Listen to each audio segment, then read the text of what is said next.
अमवा के डलिया पर बोले कोई लरिया। अमवा के डलिया पर बोले कोई लरिया। रे सुगना बोलेला बसवर रे ललनवा। अरे सुगवा बोलेला सवर रे ललनवा। घर में से निकाले ले बेटा हो कवना बेटा।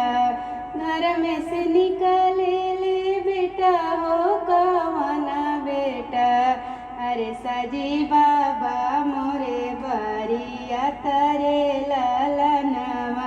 अरे साजी बाबा मोरे बरिया तरे ललनवा। अमवा के डलिया पर बोले कोई लरिया। अमवा के डलिया पर बोले कोई लरिया। अरे सुगवा बोलेला बसवर रे ललनवा।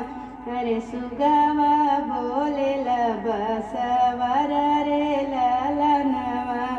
घर में से निकाले ले बेटा हो मिकिया बेटा।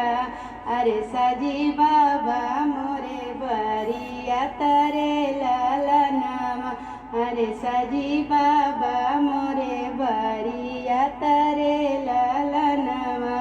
कैसे के साजी बेटा तोरे बरियतिया।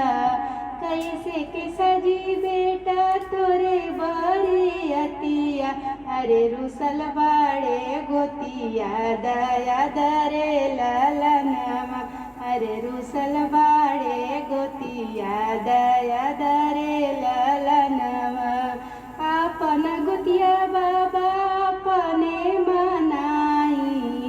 अपन गोतिया बाबा अपने मनाई। अरे बिना गोतिया कैसन बरिया तरे ललनवा। अरे बिना गोतिया कैसन बिया हरे ललनवा। अमवा के डलिया